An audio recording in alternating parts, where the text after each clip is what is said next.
Hi, this is Robert Hooks, and you are listening to TV Confidential, and keep doing it.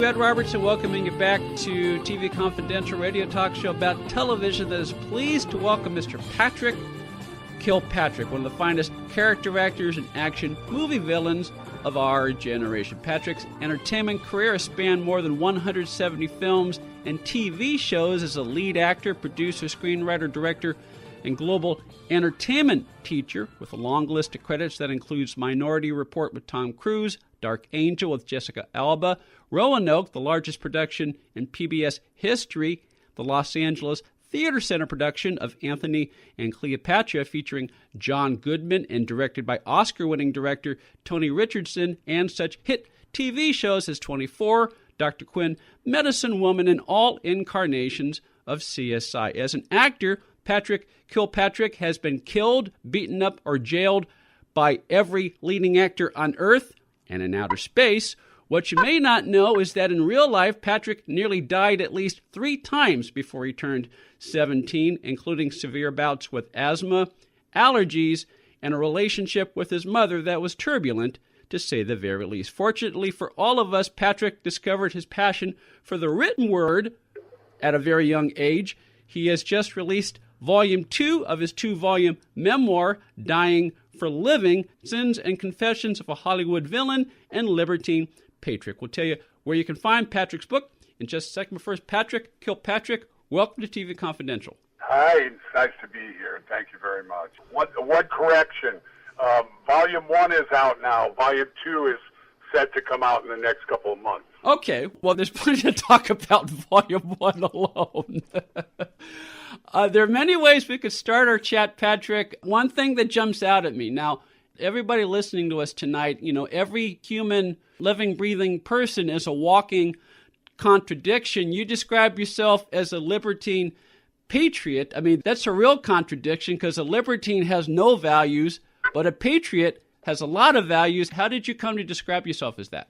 Well, I actually, because I think socially I'm about as liberal as you can get, and libertarian and libertine even. The more I got into it, the more I realized people like Thomas Jefferson and Franklin were actually libertines. To me, that doesn't connote that you don't have any values. It means that maybe sexually you're pretty diverse, and maybe it means that socially and you've led a very colorful, exuberant lifestyle.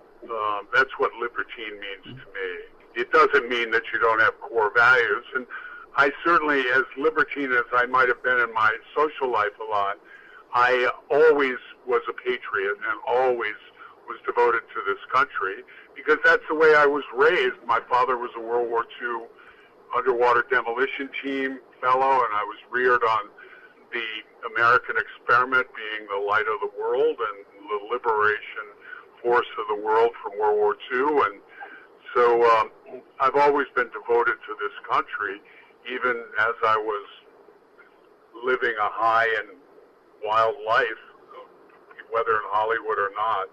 And to make it clear, anybody who reads Dying for Living or reads anything about Patrick's background will figure out right away that this is a man with a lot of core values and that he has taken some liberty with the term libertine, as he just explained. Although I think it's safe to say that in a lot of respects, you are certainly not bound by conventions in any sense of the word. No, I think one of the responsibilities of adulthood is to take what you've been given and to make it your own. Now, obviously, as my mother would say, it's all personal accountability. You have to take responsibility for however you function.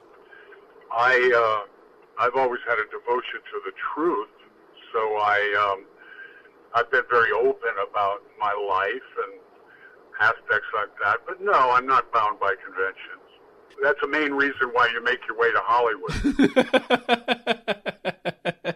On the line with us is Patrick Kilpatrick. Volume 1 of Patrick's memoir, Dying for Living, Sins and Confessions of a Hollywood Villain and Libertine, Patriot is a rollicking tale of Patrick's volatile yet privileged upbringing that includes nearly being stabbed to death by his own mother and witnessing her infidelity, plus a searing, often hilarious and scandalous behind-the-scenes look at working with Hollywood's elite. Actor Joe Mantegna has this to say about dying for living: "You may love it, you may hate it, but you will never forget it." Volume 1 of Dying for Living is available in hardcover, paperback, and as an ebook through Amazon.com, BarnesandNoble.com, wherever books are sold online. It's also available as an audiobook through Audible. Volume 2 of Dying for Living is expected to come out later in 2019. You can follow Patrick on Twitter at I am Pat Kilpatrick, Facebook.com/I'm Pat Kilpatrick, as well as his website, PatrickKilpatrick.com. It's ironic that you mentioned how your mother preached the importance of taking responsibility, considering that, I don't want to give too much of the book away, but as we said in our open, you had a very turbulent relationship with your mother, and to describe her as a narcissist and certainly someone who certainly did not fit the norms in a lot of respects. I mean, it's kind of ironic that she would teach you that. Well, my mother was capable of great lucidity and intelligence, even though she clearly had mental issues and behavioral problems. I'm leery of making diagnoses, but best I can discern, she was clearly bipolar, and when she was being either manic or the extreme, she was homicidal and volatile and violent, and that doesn't mean that she wasn't capable of great intelligence.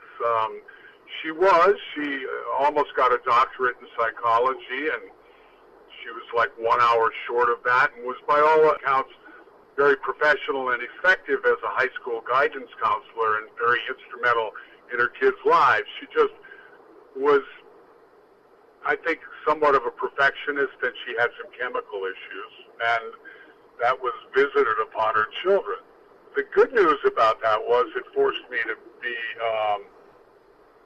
very independent very early, and also to find my own way in a moral compass, my own way in a moral code, because I wasn't about to follow her moral code, particularly after she was vividly unfaithful to my father, who I thought was the finest man I'd ever met.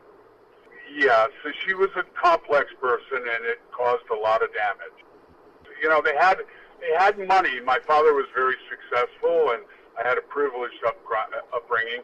It could have been paradise, except for her refusing to accept treatment for her problems. Yeah, and that is one of many things that resonated with me as I read Volume 1 of Dying for Living, Patrick, and it will resonate with anyone who has survived a tumultuous upbringing or relationship with any narcissistic person. There's a line you have in the book: your father described your mom in a nutshell. And when I read it, it sent chills up my spine, because I bore witness to a relationship not unlike your upbringing when I was married. My mother-in-law at the time was much the same way. Your father described your mom as a person who cannot say she's sorry, and she is fiercely rigid. Those are both dangerous qualities. And as you say, it's amazing that as you grew up, you were able to not let that, I mean, she inflicted a lot of damage on you, but the fact that you came out of this as undamaged as you can possibly be, that's what I'm getting at. That's a testimony to you.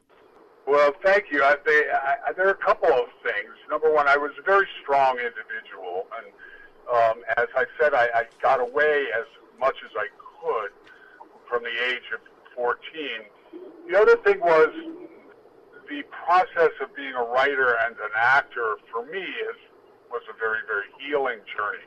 And I don't know that everybody who's confronted with these things has that journey available to them. Yeah. And I had a lot of physical things I had to deal with because of the car accidents and motorcycle accidents, and that led me to rehabilitative exercise and modalities of healing that actually had residual benefits for straightening out a lot of the psychological stuff. Now, I also had infidelity issues in relationships that I was in, and I had to come to a lot of heartbreak through that, and learn that you kind of get what you give out. So, yeah, I would say my life has been pretty much of a healing journey. Yeah. And one of the reasons I wrote that portion of the book was for that very reason, so that if people were confronted with those things, they didn't think it was the end of the world, that they could find their way out of it. Yeah, I mean, you have a choice. You can let the past define you, or you can look at each day as a new page, and you determine what the content of that page is every day. Absolutely. As my mother said, it's all personal account.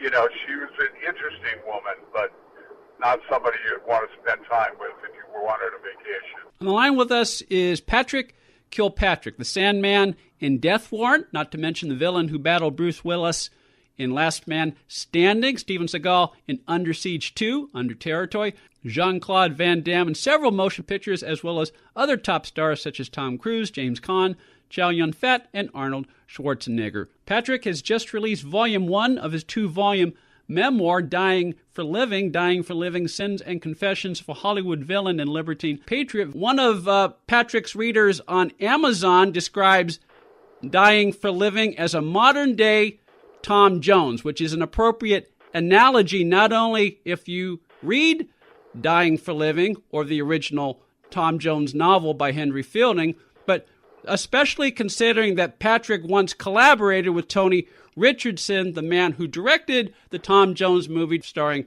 Albert Finney. Dying for Living is available in hardcover and as an ebook through Amazon.com, BarnesandNoble.com, wherever books are sold online. It is also available as an audiobook through Audible. You can follow Patrick on Twitter and on Facebook. I'm Pat Kilpatrick. Patrick's website, patrickkilpatrick.com. How did you come to work with Tony Richardson? Well, I came to L.A. From New York. I'd spent about 3 years as an actor in New York doing stage and the work that you get there. There's minimal episodic television, but there was some, and then occasionally you'll get a foreign film or an L.A. film that's casted out of New York. And I'd worked as an assistant director and playwright. And anyway, I felt I had done just about everything you could do in New York. And I had flown to L.A. for a television show called Our Family Honor with Eli Wallach and McMillan. And so I'd seen L.A., and I realized there was a lot more work there than in television. And so I came out here. Of course, the moment I arrived, there was a writer's strike. So I began to teach myself script writing while I was there. But one of the jobs that came up was I auditioned for Tony Richardson at the Los Angeles Theater Center. People don't realize, but at the time, L.A. was a big theater center. They had, at one point, 29 plays going at the Los Angeles Theater Center, and everybody was down there performing, many of whom went on to great careers, like John Goodman and Kyle Chandler and myself went on to careers, and so that's how I got to know Tony, and I liked him very much. He was a terrific guy, very talented. And I would imagine, the opportunity to work with an Oscar-caliber director early in your career, that's something that you draw from as you went on to direct yourself. Yeah, I've been very lucky with British directors. My first SAG film was with Nicholas Roeg, who was a great, great visionary director who recently passed away at 90. And then my second major film was with Guy Hamilton, who did the early Bond films for a movie called Remo Williams, The Adventure Begins. So, and of course I worked with John Tillinger, who was a huge Broadway and West End of London theater director. So I've always done very, very well with British directors and feel very blessed to have initiated my career with people like that.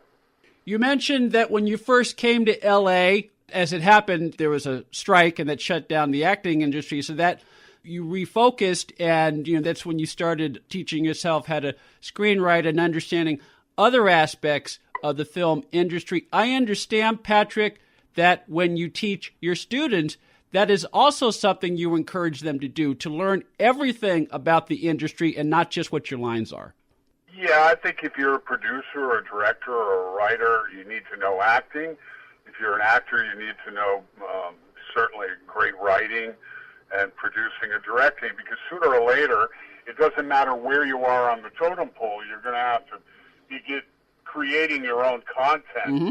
With the writer's strike, I was already a heavyweight writer because I'd written for almost every magazine in New York and most of the ad agencies in the 70s, so I merely had to adapt that to screenwriting, which is a different skill. Mostly it's stripping out the adjectives, but I figured out early on that the people who really dominated the industry were people who could write and direct and do. I mean, you take a guy like Mel Gibson. What did he do when he became a big international star? He directed and produced Braveheart and Apocalypto and Passion of Christ. Or Ben Affleck, they couldn't, and Matt Damon, they couldn't get arrested. They wrote Good Will Hunting. So I think even just something chemically happens to you that causes you to become a finer actor if you know these other aspects. Also, when you're first starting out as an actor, you're often in some not fully realized films and projects, so it helps to be able to polish those and to create your own lines. And that leads to being more highly skilled in improvisation, mm-hmm. which is a great thing to have while you're acting. I mean, I just did a movie called Night Walk and improv'd my entire way through the entire movie. It's just not there on the script when I began. All those complementary skills are really vital. Yeah, you mentioned improvisation. That kind of, and again, I'm not an actor. I'm just someone who talks to actors on the radio. But what I understand from talking to actors is that whether you're quote-unquote improvising or you're working off the page, in its essential form, you are reacting to what the acting partner is giving you in your scene. So you have to be alert and pay attention to that, because their delivery of their line may affect how you're going to deliver your line. Well, of course, yeah, and you're living moment to moment. Sometimes people are concerned, I think I'm going to make a mistake with my dialogue, my words, but the truth is, if you're conveying a concept, if you're communicating, if you're involved in a dialogue, you're not going to mess up your line, mm-hmm. because you're conveying a concept to the other person. So, yeah, there are residual benefits in every direction for knowing how to do all of these other things.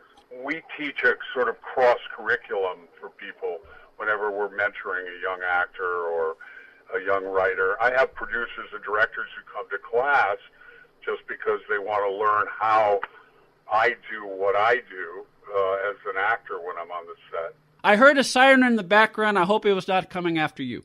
No, I pulled over and I'm talking to you on the side of a street someplace on Bluetooth in my car. Okay, no, it's just being funny. So okay. I know.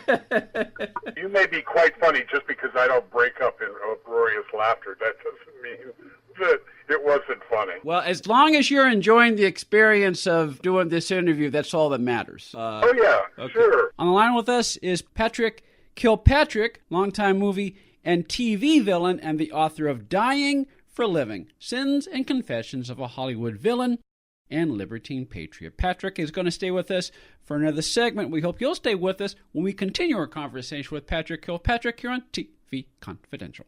Got a product or service that you want our listeners to know about? Become an advertiser or underwriter of TV Confidential and let our brand help promote your brand. For more information, go to televisionconfidential.com/advertise or visit the TV Confidential page at advertisecast.com. Buying or selling a home can be one of the most stressful things we'll ever do in life, but it doesn't have to be. And no one knows better than our friends at Front Porch Realty Group. They're a community of realtors serving the Northern Bay Area of California that cares about their clients as individuals first and foremost. Whether you're a first-time buyer or looking to lease or sell your property in the Bay Area, Front Porch Realty Group will help you through this important transition by providing you with the right information for your situation while lessening the pain. They also work with a network of realtors throughout California who provide the same high caliber of customer service. Call Front Porch Realty Group at 415-886-7411 for a realtor referral near you. You can also visit their website, frontporchrealtygroup.com, for more information on the services they provide, including upcoming workshops and seminars. For more information, call 415-886-7411 or visit frontporchrealtygroup.com. Front Porch Realty Group. They'll find the solution that works best for you. Missed a show? We have more than 250 archived editions of TV Confidential available as digital downloads. For more information, go to shop.tvconfidential.net, shop.tvconfidential.net. One more item. January 23rd, 2019 marks the 100th anniversary of the birth of television's original genius, Ernie Kovacs. And to mark the occasion, our friends at Shout Factory have put together Ernie Kovacs, the Centennial Edition. Ernie Kovacs, the Centennial Edition, a 9-DVD box set that combines previously released volumes to bring you a cornucopia of Ernie's greatest and most memorable hits, including episodes from his NBC primetime show, his 5 classic ABC TV specials from the early 1960s, the rare color version of Ernie's legendary silent show, Eugene, the only existing filmed solo interview with Kovacs himself, Ernie's award-winning commercials for Dutch Master cigars, plus a collection of short films, and a whole lot more. Ernie Kovacs, the Centennial Edition, is available now wherever DVDs are sold through our friends at Shout Factory. You can listen to this show all over again as a podcast on TuneIn, iTunes, Spreaker, SoundCloud, Stitcher, and other podcast platforms. Best of all, it's free. To find out how to subscribe to the TV Confidential podcast, go to the homepage at televisionconfidential.com and click subscribe now.